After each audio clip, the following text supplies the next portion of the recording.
Hello friends, बरायबाय Bodo Job Info official YouTube channel दा बे समाव जोबोर मोजां लेटेस्ट आपडेट होदों बेनो जाबाय Assam police Assam forest candidates नोंथांमोननि थाखाय मोजां आपडेट बेनो जाबाय थाबनो नोंथांमोना फर्मेल लेटारखौ मोनसिगोन सो बेनो जाबाय नोंथांमोना स्टेट गभर्नमेन्टनिफ्राय जेराव 1 लाख साख्रि होगोन होनना बुंगासिनो दङ बिनि गेजेराव थागोन लोगोसे दाखालिसो एग्जाम जानाय बाइबा टेस्ट सोलिगासिनो थानाय आसाम डाइरेक्ट रिक्रुटमेन्टनि सो बेनि रिजाल्टआबो थाबैनो ओंखारसिगोन होनना बुंदों आरो लोगोसे नोंथांमोनाहाय साख्रियाव जइन जानो हासिगोन बेनो जाबाय मे मान्थआवहाय सो लोगोफोर जायफ्रा आसाम फरेस्ट आसाम पुलिसाव रानिं खालामगासिनो दङ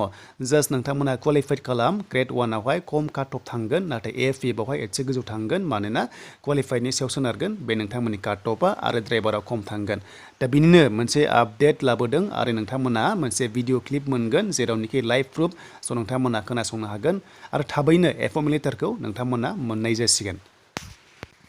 दा लोगोफोर बे बाथ्राखौ सोर होनदों आं नोंथांमोन दायो मोनसे भिडिअ दिन्थिगोन जाहाथे नोंथांमोना नायो एन्ड बुजियो आरो लोगोसे फैबाय थानाय टाइमाव नोंथांमोना लेटेस्ट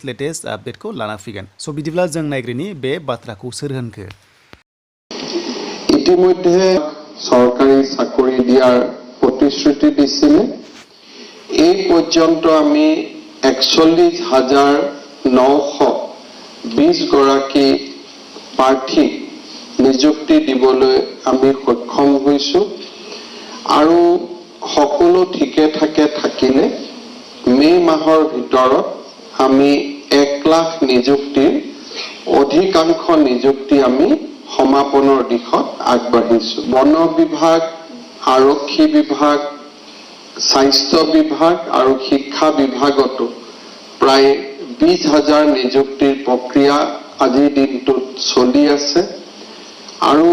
এই গোটেই সমূহ নিযুক্তি প্ৰক্ৰিয়া আমি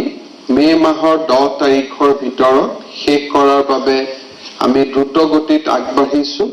स' बिनिफ्राय जों मिथिनो मोनबाय नोंथांमोननि रिजाल्टआ थाबैनो फैगोन आसाम फरेस्टआव आरो आसाम पुलिसाव नोंथांमोननि काट अफआ थाबनो फैगोन आरो बे एग्जामा थाबैनो जागोन स' जानो हागौ नोंथांमोननि बे एग्जामा एप्रिल बैसागुनि सिगां जागोन आरो नोंथांमोना मे दानावनो साख्रिखौ मोनगोन स' जियानो जा लोगोफोर बे 1 लाख साख्रिनि आन्दाराव 10 मेनि सिगां एपइन्टमेन्ट लेटारखौ मोनगोन आरो गोदान साख्रि फैबावगोन होनना बुंदों गासै 41,000 हालागै भेकेन्सिस फैबावनायनि चान्सआव दं होनना बुंदों स' आसा खालामो नोंथांमोनाहाय जाहाथे मोजाङै एग्जामखौ होयो आरो जास्ट नोंथांमोना आसाम फरेस्टआव क्वालिफाइड खालाम एग्जामा जागोन थाबैनो आरो नोंथांमोना बिटिआरआवबो साख्रि मोननायनि चान्सआव दङ